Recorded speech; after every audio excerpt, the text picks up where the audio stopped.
Good morning. My name is स्नेह Kumar from GPC Ajmer. आज हम पढ़ेंगे एडवांस कम्युनिकेशन के अंदर इंफॉर्मेशन सोर्स। इंफॉर्मेशन सोर्स क्या होते हैं, आज उसके बारे में हम रीड आउट करेंगे। नाउ हम जानते हैं कि इंफॉर्मेशन क्या होता है। Information which contain a some data या मैसेज, जिसके अंदर कोई भी डेटा हो या मैसेज हो उसको इंफॉर्मेशन कहते हैं। और सोर्स उस इंफॉर्मेशन को जो इंफॉर्मेशन को जनरेट करता है उसको कहते हैं अपन सोर्स। तो इंफॉर्मेशन सोर्स के बारे में आज हम रीड आउट करेंगे। Now an information source may be viewed as an object which produces an event, the outcome of which is selected at random according to the probability distribution। कोई भी source जो है वो एक सिग्नल्स या information को generate करता है, तो उस इंफॉर्मेशन को आउटपुट पर हम सेलेक्ट करते हैं at random according to the probability distribution. Suppose कोई भी एक सोर्स है एक्स, वो कुछ मैसेजेस को जनरेट करता है,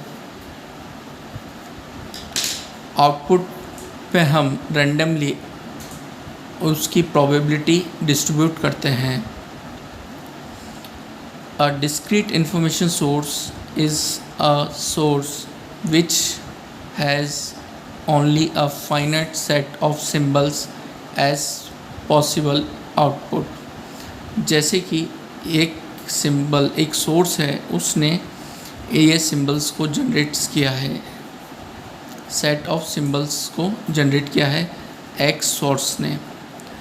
एज पॉसिबल आउटपुट में हमें x1 x2 x3 ये सिंबल्स हमें मिलेंगे। इस सेट्स को कहते हैं x1 x2 और x3। अगर ये सेट के फॉर्म में है,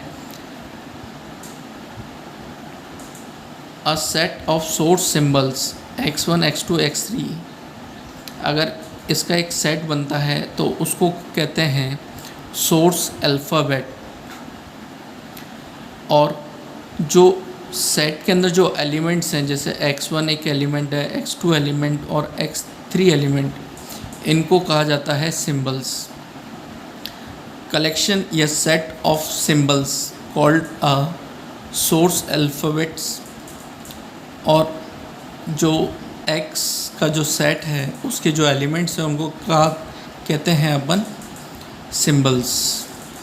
एग्जाम्पल के तौर पे जैसे x ये सोर्स है, जिसके अंदर जो सिंबल्स हैं x0 x1 x2 से लेकर xn, ये हमने कुछ एलिमेंट्स माने हैं।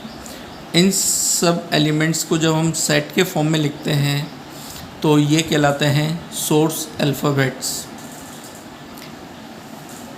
Information source can be classified as having memory or memoryless। जो इंफॉर्मेशन सोर्स होता है वो दो तरह के होते हैं, एक मेमोरी और एक मेमोरीलेस। वह सोर्स जिसमें जो सिंबल है वो प्रीवियस सिंबल्स पे डिपेंड हो, जो करंट सिंबल है वो डिपेंड हो प्रीवियस सिंबल्स पे, वो सोर्स कहलाते हैं मेमोरी सोर्स। और मेमोरीलेस सोर्स उनको कहते हैं जब आपका जो प्रेजेंट सिंबल है वो इंडिपेंडेंट हो प्रीवियस सिंबल्स पे। मींस मेमोरी इस तरह समझते हैं कि सपोज़ दो सिंबल्स हैं x0 और x1। अगर x1 जो है वो अगर x0 पर डिपेंड करता है, x1 अगर x0 पर डिपेंड करता है तो जो सिंबल होगा वो होगा मेमोरी सिंबल। और अगर x1 और x2 अगर दोनों ही इंडिपेंडेंट हो, x1 does not depend on x0, तो वो होगा memory less source. A source with memory is one for which a current symbol depend on previous symbol, or memoryless source is one for which each symbol produced is independent of the previous symbol.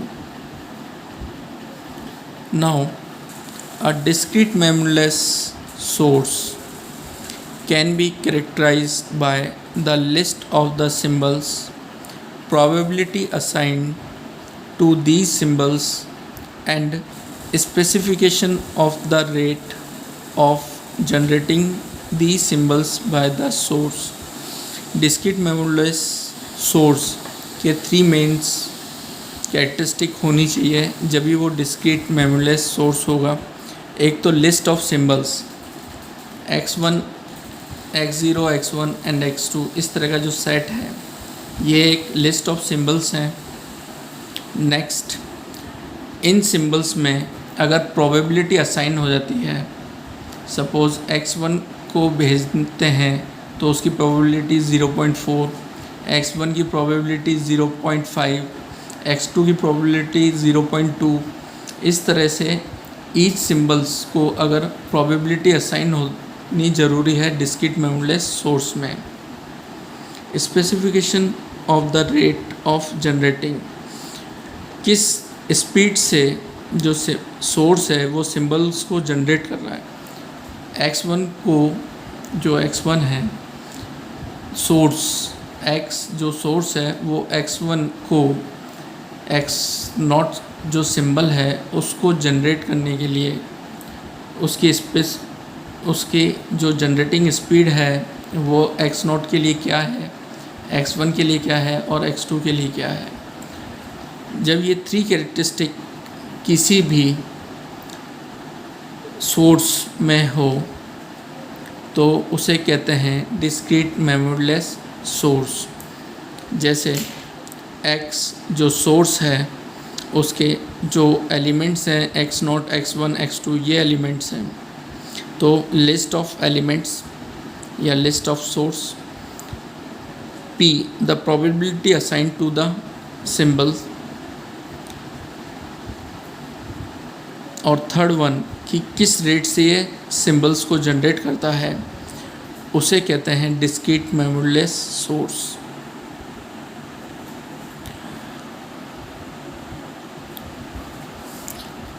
अब जैसे information source के अंदर अभी एक example लेते हैं। उस example में जैसे सनराइज फ्रॉम ईस्ट, सूर्य उदय पूर्व से होता है, तो इन्फॉर्मेशन क्या है, सनराइज फ्रॉम ईस्ट डायरेक्शन से सनराइज होता है। तो जो प्रोबेबिलिटी जो उसकी असाइन होगी वो क्या होगा, 1, क्योंकि ये यूनिवर्सल ट्रुथ है। जहाँ पर भी जो इन्फॉर्मेशन अगर यूनिवर्सल ट्रुथ होता है तो उधर जो प्रोबेबिलिटी असाइन होती है वो 1 है। यही चीज़ अगर इस तरह से बोलते कि sun rises from west direction, तो जो प्रोबेबिलिटी जो असाइन होगी इस मैसेज इस इंफॉर्मेशन के लिए, तो वो प्रोबेबिलिटी क्या होगी, 0। क्योंकि हम जानते हैं कि जो सूर्य उदय है वो ईस्ट डायरेक्शन से होता है, ना कि वेस्ट।